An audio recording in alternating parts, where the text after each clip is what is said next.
Hey everybody, welcome back. You should be able to hear me. I got the AC down lower for you so you can hear me. I know on the last video nobody said anything, but it was kind of hard for me to hear I mean, a little hard of hearing. I have some hearing loss, but I did have it's only 96 today.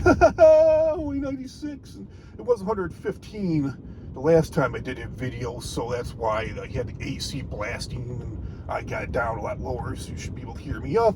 Anyways, that's neither here nor there, just putting that aside. So, going through a little bit of a tough time right now. I'm okay and I'll be okay, but the last 4 years have been really tough. You know, I did a video about how the older you get, I am 46, and I did a video a while back about how the older you get, the more people you see passing away, friends, family members, and yeah, it's been a tough last 5 years for me. One of my best friends passed away right around the time COVID started. He didn't have COVID. It was actually a accidental drug overdose. Only 38, 39 years old, and a pretty close friend of mine. And another friend of mine from high school in 2022 died suddenly. And then going all the way back to 2021, up until last year, lost a few uncles, an aunt, and I've got an aunt and an uncle. They're both in their 80s. Aunt's 80 and uncle's 83. They're both in nursing homes, and they're both on hospice right now. So I'm about to lose another uncle, another aunt pretty soon. But I'll be okay. I mean, they've been around a lot longer than, you know, my uncle actually, when he was in his late 60s, got diagnosed with prostate cancer. I think he was in stage 3 at one point. I thought that he wasn't going to make it, but he beat it. I think he was still, it came back. I think the original time he beat it, he did have Whipple surgery and was in stage 3.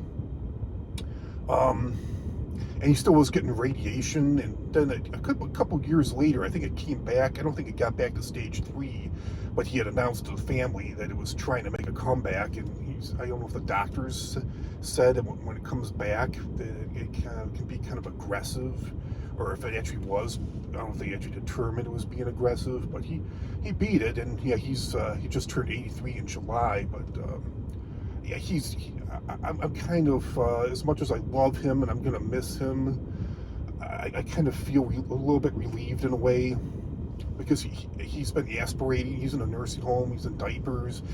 Aunt's in diapers too. My uncle's been aspirating his food. He can't chew or eat, swallow any solid food, so he's been on puree diet. And his girlfriend, who's pretty much in charge, because he's got dementia too. His girlfriend is pretty much in charge of him, since she's all there. She said that she didn't want him to, you know, stay alive. I guess he even said himself that he's ready to go, and she said that she didn't want him to be staying alive, and that's no way to live. But she refused to, like, for him to have any tube feedings. And, you know, I kind of felt like that with as much as I loved my grandma and grandpa. You know, my grandpa was he lived to be 95. He was in really bad shape the last 10 years of his life. A lot of health problems, a lot of pain, and he was in a nursing home too the last month of his life. And, you know, he had said that he was living too long, that he was ready to kick the bucket, and wasn't suicidal or anything like that, but he had made some suicidal statements. And my grandma was dying of cancer around the time that this was going on, and, you know, he said, "There's no way out. I'm living too long. I'm ready to kick the bucket. There's just no way out." And then my grandma's like, "Oh yeah, unless you decide to blow your brains out." I'm like, whoa. I thought it was kind of funny, but at the same time, not really funny when somebody's living with pain like that. They don't want to be around anymore. But I was relieved when my grandpa was 95 when he passed away, and it was still hard. I still love and miss him to this day, 15 years later. Same with my grandma too. She's been gone almost 17 years, and she really suffered bad. Died of liver cancer, and both of my grandmothers died of cancer, and it was just so hard watching them suffer. My other grandma suffered really bad the last 2 years of her life, and my grandma died of liver cancer. She suffered pretty bad the last 6 months of her life. I was relieved to see her. She said that She just wanted it to be over.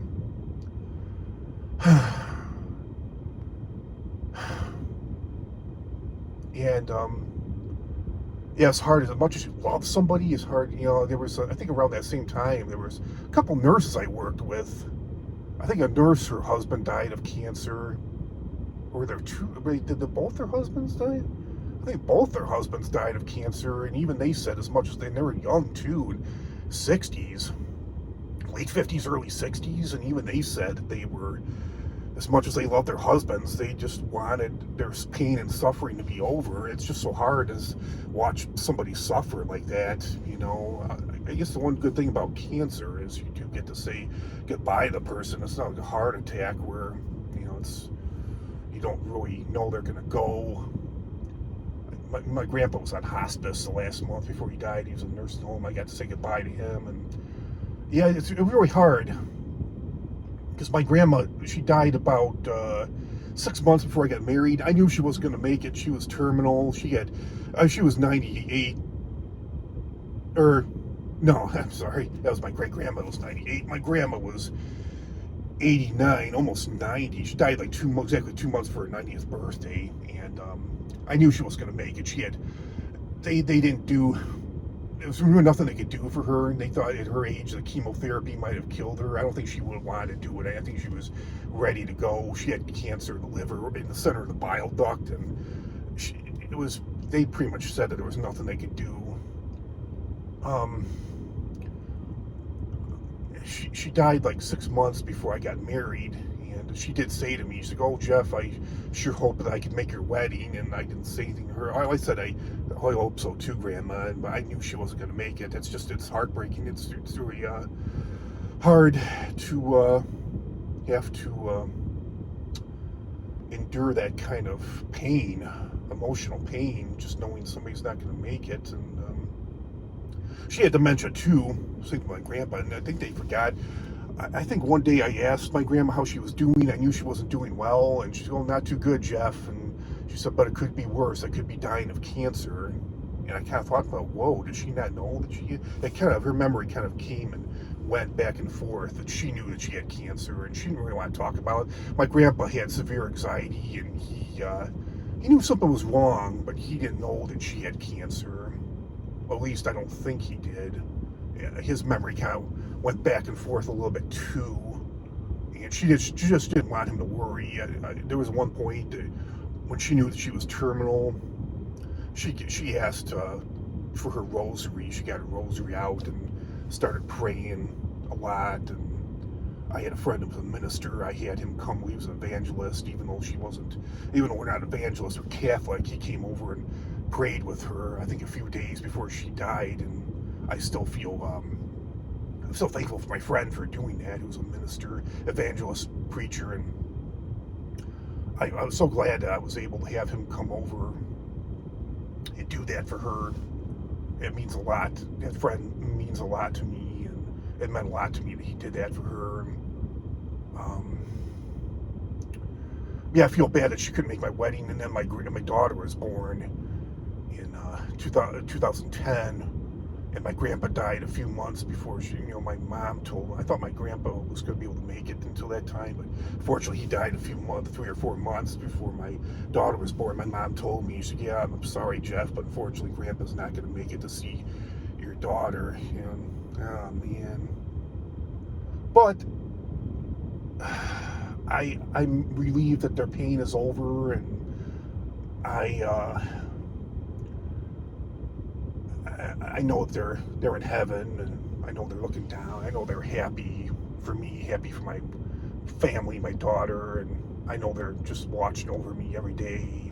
Maybe not constantly, who knows? Maybe they are, but I know when my grandma died, she was like the first person that died that was really close to me. And my mom's best friend is like, "Well, now you got somebody to watch over you." I'm like, "Yeah, that's true." And my other grandparents I love. I don't really remember my dad's father. He died when I was almost 3. I very, very little remember him.